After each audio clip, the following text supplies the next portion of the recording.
క్రీస్తునాథుని యందు ప్రియ సహోదరి సహోదరులారా, ఆగమన కాల 4వ ఆదివార ధ్యానాంశానికి మీకు స్వాగతం. మనము ఈ ఆగమన కాలంలోని చివరి ఆదివారానికి చేరుకున్నాం. మరికొద్ది రోజుల్లో మనము క్రిస్మస్ పండగను కొనియాడబోతూ ఉన్నాం. ఈ సందర్భంగా ప్రభు తన పరిశుద్ధ వాక్యం ద్వారా మనకు ఎన్నో విలువైన సందేశాలను ఇస్తూ ఉన్నారు. ఈరోజు మనం ధ్యానించటానికి మన ముందు ఉంచబడుతున్నటువంటి సువార్త పఠనము లూకాసు సువార్త 1వ అధ్యాయము 39 నుండి 45 వరకు ఉన్న వచనాలు. ఈ వచనాలలో మరియమాత ఎలిజబెత్తమ్మను దర్శించటం గురించినటువంటి ఘట్టాన్ని మనము వింటాం. మరి ఈ విషయాలను మనము ధ్యానించే ముందు ఒక పునీతుని గురించినటువంటి విషయాలను మనము తెలుసుకోవడానికి ప్రయత్నం చేద్దాం. మనము పునీత క్రిస్టఫర్ గారి గురించి వినియే ఉన్నాము. సాధారణంగా ప్రయాణాలు చేసేటప్పుడు మనము పునీత క్రిస్టఫర్ గారు మా కొరకు ప్రార్థించండి అని ఆయన యొక్క ప్రార్థనా సహాయాన్ని కోరుకుంటూ ఉంటాం. ఈ క్రిస్టఫర్ గారు ప్రయాణీకులకు పాలక పునీతులుగా పరిగణింపబడుతూ ఉన్నారు. అయితే ఈయన జీవితంలో జరిగినటువంటి ఒక చిన్న సంఘటనను మనము ఇప్పుడు తెలుసుకోవడానికి ప్రయత్నం చేద్దాం. క్రిస్టఫర్ గారు యేసు ప్రభువుని అంగీకరించిన తరువాత ఒక నది దగ్గర పని చేసుకుంటూ ఉండేవారు. ఆయన యొక్క పని ఏమిటి అంటే, ఎవరైనా ప్రయాణీకులు ఒకవైపు నుండి ఇంకో వైపునకు ఆ నదిని దాటాలి అని అనుకునేటప్పుడు ఈయన వారిని తన భుజాల మీద ఎత్తుకొని ఒక కర్ర సహాయం తీసుకొని వారిని అవతలి ఒడ్డునకు చేరుస్తూ ఉండేవారు. ఈ విధంగా తన యొక్క సేవను ప్రయాణీకులకు ఆయన అందిస్తూ ఉండేవాడు. ఒకరోజు ఒక చిన్న బాలుడు తనని ఒక ఒడ్డు నుంచి అవతలి ఒడ్డునకు చేర్చమని కోరుతాడు. మరి ఆ చిన్న బాలుని తన భుజాల మీదకు ఎక్కించుకొని ఈ క్రిస్టఫర్ గారు నదిని దాటడానికి ప్రయత్నం చేస్తూ ఉంటారు. అయితే ఆయన అలా నడుస్తున్నప్పుడు తన భుజాల మీద ఉన్నటువంటి ఆ బాలుని యొక్క బరువు చాలా అధికమైపోతూ ఉంటుంది. మొయ్యలేనటువంటి పరిస్థితికి ఈయన వచ్చేస్తారు. చాలా కష్టపడి ఆ బాలుని అవతలి ఒడ్డుకు చేర్చిన తర్వాత క్రిస్టఫర్ గారు ఆ బాలుడిని చూసి, నిన్ను మోస్తుంటే ఈ ప్రపంచం అంతటినీ మోస్తున్నట్లుగా నాకు అనిపించింది, అంత బరువున్నావు నువ్వు అని క్రిస్టఫర్ గారు ఆ బాలుడిని ఉద్దేశించి అంటారు. అప్పుడు ఆ బాలుడు క్రిస్టఫర్ గారితో ఈ విధంగా అన్నాడట, నువ్వు ఈ ప్రపంచాన్నే కాదు, ఈ ప్రపంచాన్ని చేసిన వానిని కూడా మోస్తూ ఉన్నావు. నువ్వు నా పేరిట చేస్తున్నటువంటి ఈ పని నాకు చాలా నచ్చింది అని చెప్పి అదృశ్యమైపోతాడట. మరి తానే యేసు ప్రభు అని కూడా ఆ బాలుడు క్రిస్టఫర్ గారికి ఎరిగించడం అనేటువంటిది అక్కడ జరుగుతూ ఉందని మనకు ఒక సాంప్రదాయం ఉంది. ప్రియా సహోదరి సహోదరులారా, మరి ఈ క్రిస్టఫర్ గారు ఒక వేద సాక్షిగా క్రీస్తు శకం 251వ సంవత్సరంలో చనిపోయినట్లుగా మనకి ఆయన యొక్క చరిత్ర తెలియజేస్తూ ఉంది. క్రిస్టఫర్ అనేటువంటి పేరుకి అర్థము క్రైస్ట్ బేరర్ లేదా క్రీస్తును మోయువాడు అని ఉంది. ప్రియ సహోదరి సహోదరులారా, ఈ దినాన మరియమాత తన ఉదరములో యేసు ప్రభువుని మోసుకుంటూ ఎలిజబెత్తమ్మ దగ్గరకు వెళ్ళినట్లుగా మనము సువార్త పఠనంలో ఆలకిస్తాం. లూకాసు వార్త 1వ అధ్యాయము 31వ వచనంలో దేవదూత మాటలు మరియ తల్లికి ఈ విధంగా వినిపించబడ్డాయి. ఇదిగో, నీవు గర్భము ధరించి కుమారుని కనెదవు, ఆ శిశువునకు యేసు అని పేరు పెట్టుము. మరి తన యొక్క ఉదరంలో దేవుని కుమారుడు ఉండగా ఆ దేవుని కుమారుని మోసుకుంటూ ఆమె ఎలిజబెత్ అమ్మ ఇంటికి వెళ్ళడం జరిగింది. ఆమె ఒక సజీవ మందసంగా యేసు ప్రభువుకు మారింది అని మనము చెప్పగలము ప్రియ సహోదరి సహోదరులారా. అయితే అలనాడు మరియమాత యేసు ప్రభువుకు మందసంగా మారినట్లే ఈనాడు కూడా మనము ప్రభువుకు సజీవ మందసాలుగా మారుతూ ఉన్నాము అనే విషయాన్ని ఈనాటి పఠనము మనకు గుర్తు చేస్తూ ఉంది. మనము దేవుని యొక్క వాక్యాన్ని వినేటప్పుడు ఆ ప్రభువునకు మనం మందసంగా మారుతూ ఉన్నాం. ఆ వాక్యం వింటూ ఉండగా ప్రభువు మనలోనికి వేం చేసి వస్తూ ఉన్నారు. ఆయన మనలో ఉంటూ ఉన్నారు.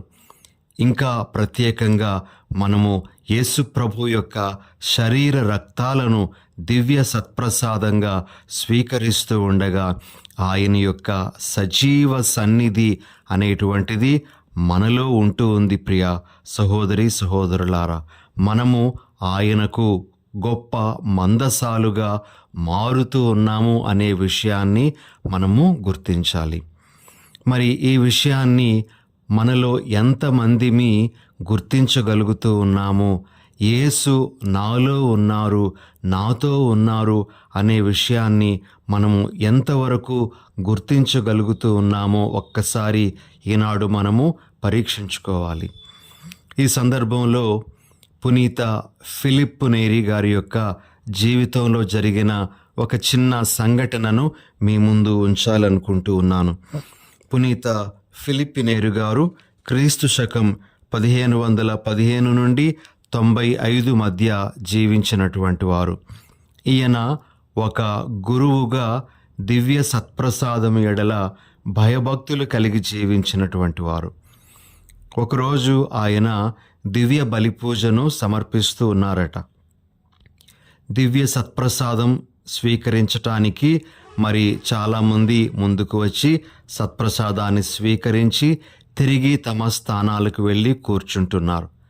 అయితే ఒక వ్యక్తి సత్ప్రసాదాన్ని తీసుకొని అలా ఇక బయటకు వెళ్ళిపోతూ ఉన్నాడు. తన పని మీద ఎక్కడికో వెళ్ళిపోతూ ఉన్నాడు. సత్ప్రసాదం తీయగానే కనీసం 1 నిమిషం ఆరాధన చేసి ప్రభుతో సమయం గడిపేటువంటి ఆ అవకాశాన్ని కల్పించకుండా వెళ్ళిపోతూ ఉన్నాడు. ఇది గమనించినటువంటి ఫిలిప్ నేరి గారు పూజ సహాయకులు 2 పిలిచి వారిని 2 వెలుగుతున్నటువంటి క్రొవ్వొత్తులు పట్టుకొని ఆ బయటకు వెళ్ళిపోయినటువంటి వ్యక్తిని అనుసరించమని కోరుతారు. వీరిద్దరూ పూజ సహాయకులు 2 వెలుగుతున్నటువంటి క్రొవ్వొత్తులతో ఆయన యొక్క చెరువు వైపున నిలబడి ఆయనతో పాటు ప్రయాణం చేస్తూ ఉంటారు. ఈ విషయాన్ని గమనించినటువంటి ఆ వ్యక్తి, మీరు నా వెనకాతలు వస్తున్నారేంటి, మీ చేతుల్లో ఈ క్రొవ్వొత్తులేమిటి అని అడిగినప్పుడు, మాకేం తెలియదు, ఫాదర్ గారే మమ్మల్ని మీతో పాటు వెళ్ళమన్నారు ఈ క్రొవ్వొత్తులతో అని వారు చెప్తారు. అతడికి అర్థం కాక వెనక్కి తిరిగి వస్తాడు. వెనక్కి తిరిగి వచ్చి, ఏంటండి ఫాదర్, నా వెనకాతల వీరిని పంపిస్తూ ఉన్నారు, అసలు ఎందుకు వీళ్ళని పంపిస్తూ ఉన్నారు అని అడిగినప్పుడు ఆ పునీతుడు ఫిలిప్ నేరి గారు చెప్పినటువంటి మాట ఏమిటి అంటే, నువ్వు యేసు ప్రభువుని నీలోనికి స్వీకరించి నువ్వు వెళ్ళిపోతూ ఉన్నావు. ఆయనను నువ్వు పట్టించుకోకుండా వెళ్ళిపోతూ ఉన్నావు. కనీసం నీలో ప్రభు ఉన్నారు అనే విషయాన్ని మేమైనా గుర్తించాలి కదా. అందుకే ఆ 2 క్రొవ్వొత్తులను ఇచ్చి నేను నీ వెనకగా వెళ్ళమని ఆ 2 పిల్లల్ని పంపించాను అని చెప్పినప్పుడు ఆ వ్యక్తి తన తప్పును తాను తెలుసుకున్నాడట. ప్రభు నాలోనికి వచ్చినప్పుడు నేను ఎంత శ్రద్ధతో ఉండాలి, నేను ఎంతగా ఆయనతో సమయాన్ని గడిపి నేను ఆయన యొక్క ఆశీర్వాదాల కొరకై ఎదురు చూడాలి అని తన యొక్క తప్పును అతడు గ్రహించగలిగాడట. ప్రియ సహోదరి సహోదరులారా, మనము ఈరోజు ధ్యానించాల్సినటువంటి విషయం ఏమిటి అంటే, యేసు ప్రభువును మనము స్వీకరించిన తరువాత ఆయన యొక్క దివ్య మందసంగా మనము మారిన తరువాత ఏ విధంగా మనము నడుచుకోవడానికి ప్రయత్నం చేయాలి, అనే విషయాన్ని ఈరోజు మనము కొంతసేపు ధ్యానించుకుందాం. మొదటిగా ప్రియ సహోదరి సహోదరులారా, మనము యేసు ప్రభువును స్వీకరించడం అనేటువంటిది కేవలము యేసు ప్రభు మన ఎడల చూపిస్తున్నటువంటి కృపగా మనము అర్థం చేసుకోవాలి. మనమేదో గొప్ప కార్యాలు చేశామని, అందువలన ప్రభు మనలోనికి వేం చేసి వచ్చారని కాదు, కానీ అదంతా ఆయన యొక్క కృప వలననే సాధ్యమైంది అని, ఆయన కృప వలననే ఆయన మనలోనికి వేం చేసి వస్తున్నారని మనము గ్రహించాలి. ఈ సందర్భంలో పౌలు గారు కొరింథీయులకు రాసినటువంటి 2వ లేఖ 4వ అధ్యాయము 7వ వచనాన్ని మనము జ్ఞాపకం చేసుకుందాం. ఈ ఆధ్యాత్మిక సంపద గలవారమైన మేము మాత్రము సామాన్యమగు మట్టి పాత్రల వంటి వారమే. ఏలయనా ఈ మహత్తర శక్తి దేవునిదే గాని మాది కాదు. ప్రభు మనలోనికి రావడం అనేటువంటిది ప్రభు యొక్క కృప, ఆయన యొక్క అమితమైనటువంటి ప్రేమ వలననే ఇది సాధ్యమవుతూ ఉంది అనే విషయాన్ని మనము గ్రహించాలి. కాబట్టి ప్రియ సహోదరి సహోదరులారా, మనలో ప్రభువు ఉన్నారు అనేటువంటి అవగాహన మనకు ఉండాలి. మనము ఆ ప్రభువును కలిగి ఉండడానికి, మొయ్యడానికి అర్హత లేకపోయినప్పటికీ కూడా ఆయన మనలను ప్రేమించి మనలోనికి వేయించేసి వస్తున్నారు అనేటువంటి ఆ జ్ఞానము మనకు ఉండాలి. ఇది మొట్టమొదటిది. మనము యేసు ప్రభువుకు సజీవ మందసాలుగా మారినప్పుడు మన మనసులో ఉండాల్సినటువంటి విషయం. ఇక రెండో విషయం, ప్రియ సహోదరి సహోదరులారా, మనము యేసు ప్రభువుని మనలోనికి స్వీకరించిన తర్వాత ఆయన యొక్క మందసంగా మనం ఉండేటప్పుడు ఆయనకు మనము సంతోషం కలిగే విధంగా నడుచుకోవాలి. మనలో దేవాది దేవుడు ఉన్నాడు, ఆయనకు మనము బాధను కలిగించకూడదు. ఆయనకు మన జీవితం ద్వారా సంతోషాన్ని కలిగించేటువంటి వాళ్ళమై ఉండాలి అనేటువంటి ఆ భావము మన మనసులో పెట్టుకోవాలి. పౌలు గారు ఎఫెసీయులకు రాసిన లేఖ 5వ అధ్యాయము 10-11 వచనాల్లో ఈ విధంగా మనకు తెలియజేస్తారు. ప్రభువును ఆనందపరుచున్నది ఏదియో గ్రహించుటకు ప్రయత్నింపుడు. చీకటికి సంబంధించిన నిష్ప్రయోజనములగు పనులు చేయువారితో ఎట్టి సంబంధమును కలిగి ఉండరాదు. అంతేకాక వారిని కూడా వెలుగులోనికి తెండు. ప్రియ సహోదరి సహోదరులారా, ఈ వాక్యము ప్రభువుకు సంతోషం కలిగించేటువంటి ఒక విధానాన్ని మనకు తెలియజేస్తూ ఉంది. అదేమిటి అంటే, మనము చీకటికి సంబంధించేటువంటి వారితో చేతులు కలపకూడదు, అనగా దుష్టులైనటువంటి వారితో మనము సహవాసం చేయకూడదు. అలా సహవాసం చేస్తే ఆయనకు ప్రభువునకు మనము సంతోషాన్ని ఏమాత్రము కలిగించలేము. దానికి బదులుగా వారిని మనము మార్చటానికి, వారిని మంచివారుగా తీర్చిదిద్దటానికి ప్రయత్నం చేస్తే మనము ప్రభువునకు సంతోషాన్ని కలిగించేటువంటి వారముగా ఉండగలము అని ఈ వాక్యం మనకు తెలియజేస్తూ ఉంది. కాబట్టి ప్రియ సహోదరి సహోదరులారా, ప్రభువును మనలో మోసుకుంటూ వెళ్ళేటప్పుడు మనము రెండవదిగా చేయాల్సినటువంటిది ఏమిటి అంటే, నాలో ఉన్నటువంటి ప్రభువుకు నేను ఏ విధంగా సంతోషాన్ని ఇవ్వగలను అని మనము ఆలోచించాలి. ఆ విధంగా మనము నడుచుకోవడానికి ప్రయత్నం చేయాలి. ఇక మూడవ విషయం, ప్రియ సహోదరి సహోదరులారా, యేసు ప్రభువుకు మనము సజీవ మందసంగా మారినప్పుడు చేయాల్సింది ఏమిటి అంటే, మనము ఆయన యొక్క సందేశం ప్రకారంగా, ఆయన మనకు తెలియజేస్తున్నటువంటి వాక్యం ప్రకారంగా నడుచుకోవడానికి ప్రయత్నం చేయాలి. పౌలు గారు ఫిలిప్పీలకు రాసినటువంటి లేఖ 1వ అధ్యాయము 27వ వచనంలో మనము ఈ విధంగా వింటాం. కనుక మీ జీవిత విధానము క్రీస్తు సందేశానుసారముగా ఉండవలెను అనునదియే ప్రస్తుత ముఖ్యాంశము. మనలో ప్రభువు ఉండేటప్పుడు మన జీవితాలు ప్రభువు సందేశం ప్రకారంగా ఉండాలి. అవి మనం ఏర్పరచుకున్న స్వంత అభిప్రాయాల ప్రకారంగా కాకుండా ప్రభు యొక్క సందేశానుసారంగా మన యొక్క జీవిత విధానాలు ఉండాలి అని ప్రభు మనకు ఈరోజు తెలియజేస్తున్నారు. కాబట్టి మనము ప్రభువుకు మందసంగా మారినప్పుడు మనము చేయాల్సినటువంటిది ఏమిటి అంటే, నా జీవితము నాలో ఉన్నటువంటి ఆ ప్రభువు యొక్క మాట ప్రకారంగా జరుగుతుందా, లేకపోతే నా ఇష్టానుసారంగా జరుగుతుందా అనే విషయాన్ని గుర్తించడం. ఇక 4వ విషయం, ప్రియ సహోదరి సహోదరులారా, మన జీవితాలు ప్రకాశవంతమైన దీపికల వలె ఉండాలి అని మనకు వాక్యం సెలవిస్తూ ఉంది.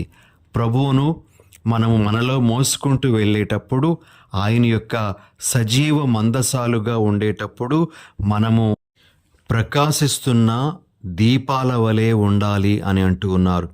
పౌలు గారు ఫిలిప్పీలకు రాసినటువంటి లేఖ 2వ అధ్యాయము 16వ వచనంలో ఈ విధంగా మనం చదువుతాం. మీరు జీవవాక్కునకు అంటిపెట్టుకొని వారి మధ్య ప్రకాశవంతమైన దీపికల వలె వెలుగొందుదురు. కాబట్టి మనము ప్రభువుని మనలో నిలుపుకుంటే వెలుగుతున్నటువంటి దీపాల్లా ఉండాలి. ఇతరులకు దారిని చూపించేటువంటి దీపాలుగా ఉండాలి. ఇతరులకు మనము తోడ్పడేటువంటి వారుగా ఉండాలి అని ప్రభు మనకు తెలియజేస్తున్నారు. ఇక 5వది, ప్రియ సహోదరి సహోదరులారా, ప్రభువునకు మనము సజీవ మందసము అయితే మనము మంచిని చేయడానికి ప్రయాణం చేస్తున్నటువంటి వారంగా ఉండాలి. మరియమాత ఏ విధంగా ఎలిజబెత్ అమ్మకు మంచిని చేయడానికి ప్రయాణమైందో, ఆమెకు సేవ చేయడానికి ప్రయాణమైందో, మనము కూడా మనలో ప్రభువును నిలుపుకుంటే, ప్రభు మనలో ఉండి ఆయనకు మనం మందసంగా మారితే మనము ఇతరులకు మంచిని చేసే దిశగా ప్రయాణం చేయాలి అని ప్రభు మనకు ఈరోజు తెలియజేస్తూ ఉన్నారు. ఇక ఆఖరుగా, ప్రియ సహోదరి సహోదరులారా, యేసు ప్రభువుకు మనము మందసంగా మారితే మరియ తల్లి వలె మనము ఇతరులకు సంతోషాన్నిచ్చేటువంటి వారుగా ఉండాలి. మరియమాత వందన వచనాలు చెప్పగానే అటు ఎలిజబెత్ అమ్మ, అదేవిధంగా ఆమె కడుపులో ఉన్నటువంటి బప్తిస్త యోహాను కూడా సంతోషంతో నిండిపోయారు అని మనకు వాక్యం సెలవిస్తూ ఉంది. కాబట్టి యేసును మనలో నిలుపుకొని మనము మన జీవితాన్ని జీవిస్తూ ఉండగా, ఆయన యొక్క మందసంగా మనం ఉంటూ ఉండగా, ఇతరులకు సంతోషాన్ని కలిగించేటువంటి వారుగా మన జీవితాలు ఉండాలి అని ప్రభు ఈరోజు మనకు తెలియజేస్తూ ఉన్నారు. కాబట్టి ప్రియ సహోదరి సహోదరులారా, అలనాడు మరియమాత యేసు ప్రభువుకు మందసంగా మారి మరి ఎలిజబెత్ అమ్మ ఇంటికి పయనమైంది.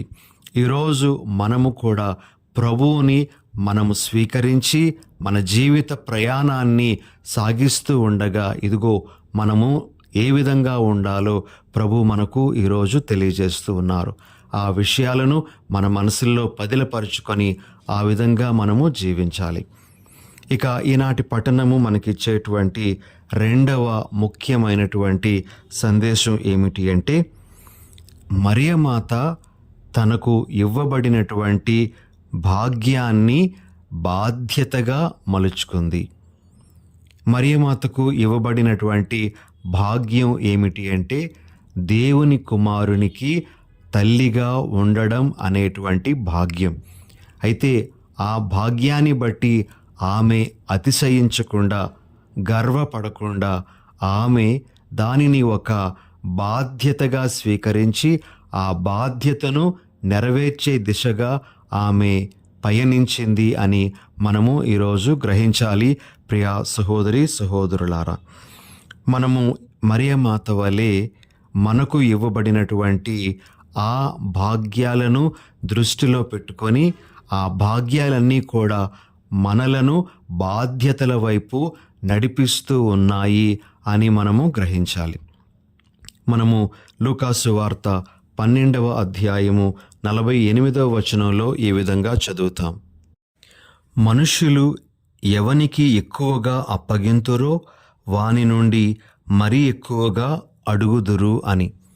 ప్రియ సహోదరి సహోదరులారా, మరి మనకు ఎక్కువగా అప్పగించబడినటువంటిది ఏమిటి అంటే ప్రభువుని మనలో కలిగి ఉండడం. దివ్య సత్ప్రసాదం ద్వారా, మరి దైవ వాక్కు ద్వారా మనలో కలిగి ఉండడం, ఇది మనము పొందినటువంటి ఒక భాగ్యం. అయితే దీని నుండి ప్రభు ఇంకా ఎక్కువగా మన నుండి ఆశిస్తూ ఉన్నారు. కాబట్టి మనము పొందినటువంటి ఆ భాగ్యానికి తగ్గట్లుగా మన బాధ్యతలు నెరవేర్చుకుంటూ వెళ్ళాలి అని మనము ఈరోజు గ్రహించాలి. మరియ తల్లి మనందరికీ తల్లిగా ఉండేటువంటి ఆ భాగ్యాన్ని కూడా పొందింది. అందుకే తన బాధ్యతను పలు దర్శనాల ద్వారా ఆమె నెరవేర్చుకుంటూ ఉంది. మరి మనము ఏ విధంగా దేవునికి ప్రియమైనటువంటి బిడ్డలుగా మారాలో, ఏ విధంగా మన పాపపు జీవితాన్ని విడిచిపెట్టాలో, ఏ విధంగా మనము ప్రార్థనకు మన జీవితాలను అంకితం చేసుకోవాలో ఆ తల్లి మనకు తెలియజేస్తూ తద్వారా తన బాధ్యతలను ఆమె నెరవేర్చుకుంటూ ఉంది. ప్రియులారా, మనము ఈ రోజున ప్రభువుని మోసుకొని వెళ్ళేటువంటి ఆ మందసాలుగా ఉంటూ ఉండగా అది ఒక భాగ్యంగా పరిగణిస్తూ ఈ భాగ్యంతో పాటు మనకు ఉన్నటువంటి బాధ్యతను కూడా మనము గుర్తించాలి. మరి ముఖ్యంగా తల్లిదండ్రులుగా మన యొక్క బాధ్యత ఏమిటి అంటే మన పిల్లలను దేవునికి సన్నిహితులైనటువంటి వారుగా నడిపించడం. ఇది మన బాధ్యత. మన పిల్లలు దేవుని నుండి దూరం అయిపోయేటువంటి పిల్లలు కాకూడదు. దేవునికి అత్యంత సన్నిహితులుగా మన పిల్లలు మారాలి. అది మనము చేయాల్సినటువంటి ఒక పని. కాబట్టి ఈ బాధ్యతను మనము గ్రహించడానికి ప్రయత్నం చేయాలి.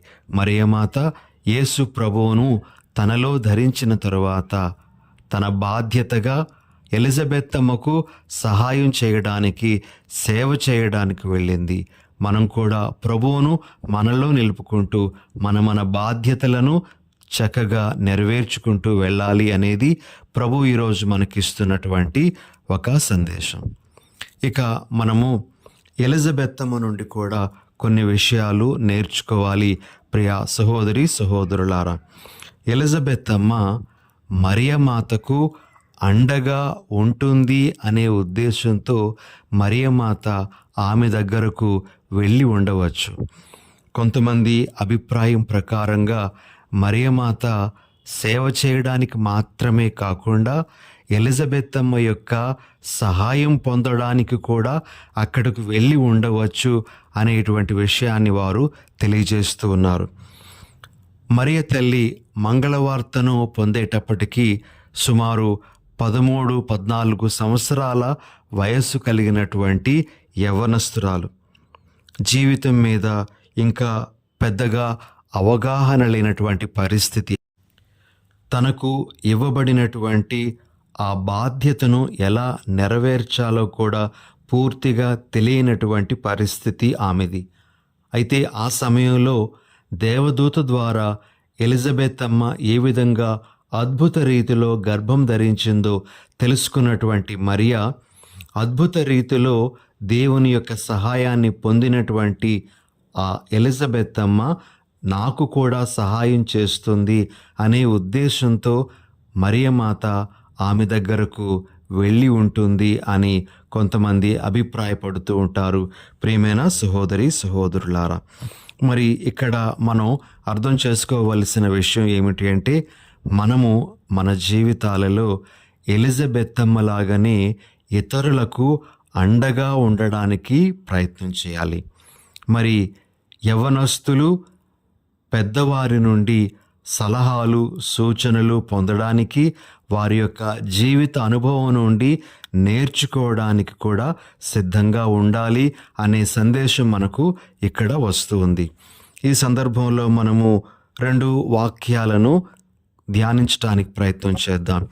మొదటిగా మనము సామెతల గ్రంథము 25వ అధ్యాయము 12వ వచనంలో ఈ విధంగా ఆలకిస్తాం.